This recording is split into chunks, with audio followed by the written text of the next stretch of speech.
And see, this has got the American bar pad flag on it.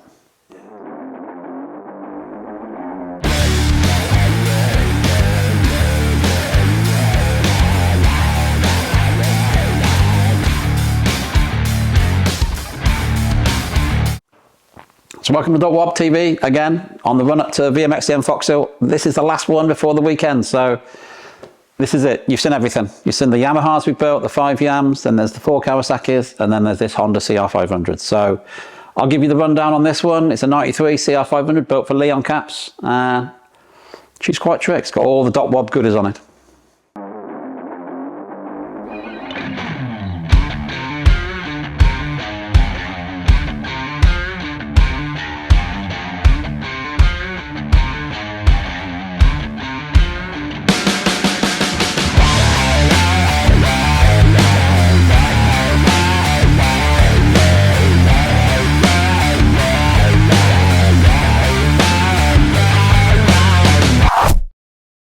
So, where'd you start? CR500, I guess, frame. 90% of these bikes are rotten. Frame rails on Hondas, they got drain holes in the bottom, they fill up full of paint or dirt or crap, and they just rust from the inside out. So, you're better off to do some investigative work, get the frame sorted out, replace the bottom frame rails, re-weld a skid plate in, stiffens the bike up, makes it all work properly. So, get the frame powder coated. We put a case guard on, so we put the mounts on for our own case guard, the HRC one. The reason we did a CR500 is because we make a lot of parts for these. So this bike's got all the stuff we make. So it's a bit of a showcase of what we make and what we can do. So you start with the frame, get the frame done, powder coated white, DRC foot pegs, Yamaha fitment. So Yamaha YZ fitment peg fits a CR500, so that's nice. I do know my way around these, luckily, because I was in the States. This is a 93 CR500. I was in the States in 93. And then in 94, I worked for Billy Liles. We started off with Vertimatis in Italy, but then as the Grand Prix season become closer, we realised we didn't have enough stuff. So we went away and bought Hondas, started off on production Hondas and ended up with the Joe Bay Belgicom team with the HRC stuff. So I know my way around a CR500. They're pretty basic, there's not much to them, but there's a few tricks you can do to make them run good. So we'll edit there, because I'm fucking, that's a long thing to fucking get through, isn't it? Engineers over here. Where's my coffee anyway? I thought you wanted to be coming in. No. So with any 500s, there's so much power. Don't worry about the power, there's plenty of it. What you're trying to do is smooth it out so it's rideable, you get faster lap times. So suspension's important. Suspension on these 93s, they were kind of a one-off year with the KYB, with the gull wing shape triple clamps. You're going to have a real problem making clamps fit these because the clamp area on the forks is so far apart. There ain't no aftermarket clamps going to work. So what we did, took the standard clamps, vapored the bottom. One of the steerers stops was damaged, so we replaced that, welded it, I ground it back, filed it actually. Top clamp, to make it look like a HRC one, you basically dry blast it so it's really heavy, dry blasted. Then it goes for anodized black, then it comes back and we get Martin, our engineer, just to flash the top surfaces back to machined.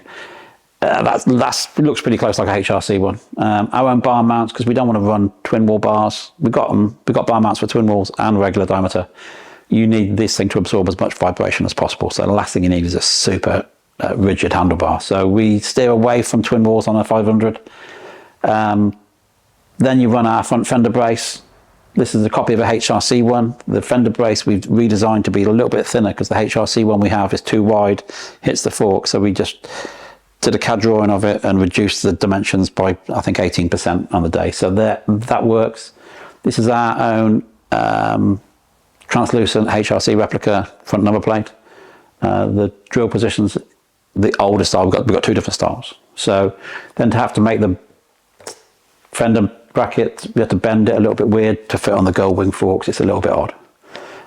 Forks anodized to look like Kashima gold.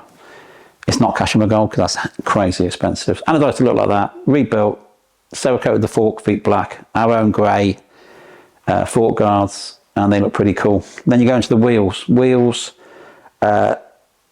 The hubs got blasted. The front hub had to be a newer than a 95 because our 280 front disc only fits the 6-bolt hub, which is 95 onwards. So we've got a newer front hub, blasted it, got Ollie to Cerakote it black. I then relaced it using CRF rims, Michelin Starcross 6 tyres, tubes, mousses we actually run on the day. And then our big 280mm disc with our billet carrier, and then just a rebuilt brake cover. That's the front end, and then I'll show you what we did at the back. So on the wheels, we prefer to Cerakote the hubs, just because it's so thin, so hard. If you powder coat the hubs and you're putting the spokes through the powder coat, you're going to struggle to keep the spokes tight. It's too spongy. It's not a good plan. So Cerakote the hubs, new spokes, new rims. The front hub is a bit of a mission because the 95 onwards is a wider hub. So we have to remanufacture wheel spacers. And because that's a CRF hub, it had to have a spacer, reducing spacer, so the bearings still work properly with the older, smaller diameter axle. It's not hard, but it's a pain in the ass. On the rear, nothing too fancy. Again, blast the hubs, get Ollie Benton from Ceramax to Cerakote them. Rebuilt using the genuine Honda DID rim, so 32 hole on the back. Again, our 240 rear disc conversion with our billet carrier, rebuilt brakes, nothing fancy about those at all. Our own axle, I'll show you the axle head. We get rid of the nasty 22mm head, so we actually make the axle blocks that look more like the 250 of the same era. So it's got a very flush head with 2 flats on it, so you don't got a nut, 2 spanners to do the wheel up basically. Aluminium nut, swing arm got fluffed and rebuilt, so basically take the anodizing off the swing arm, dry blast the cast section, then go at the extruded section with different levels of sandpaper. One day I will show you how to do that, but it's the most awful thing in the world. So that's 5 hours of my life we're not going to get back. Linkage, just blast it and new bearings, it's easy. Shock, again, we Cerakote the bodies because we don't want to mess with the tolerances with anodizing. So it's just basically a rebuilt shock, nothing too fancy. There's only so much you can do with that. We have actually shortened the shock a little bit for Leon because he's not the tallest dude in the world. So we took 8mm out of the shock, which lowers the back end a little bit for him, make him more comfortable. Finishes off with Michelin Starcross 6 tyres. Our own sprocket, which is a copy of a HRC Sunstar design in gold, which is what the HRC guys used. Tie axle, our own billet axle blocks, tie axle adjusters, our own frame guards, our own billet brake clevis. So it's all the gear we make on this one.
So this side of the bike, much the same. There's a few cool bits and pieces. Like I said before about the rear axle, we have it so it's a flush fit head.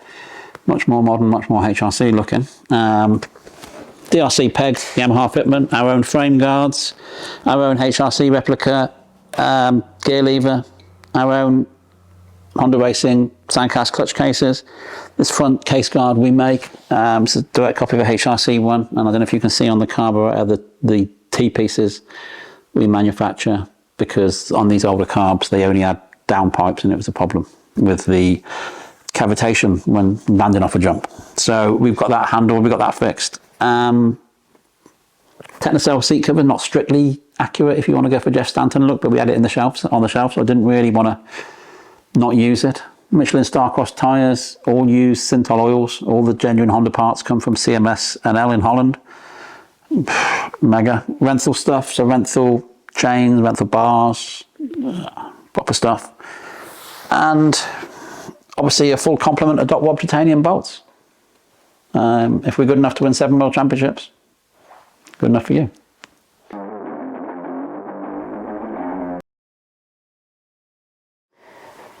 So this is the 10th bike we've built this year. We had some help with this one with my mate Andy Willits, who put this one together. He's going to look after Leon at the race. So it's good that he knows the bike when he built. So we did the motor and the suspension. He kind of put the rest together. I built the wheels and did the swing arm, but he's the man who's assembled it all. So good for him. It looks a good job. A little bit of safety wiring to do, a little bit of finishing off. We've run it up once. We'll run it up again before we go there.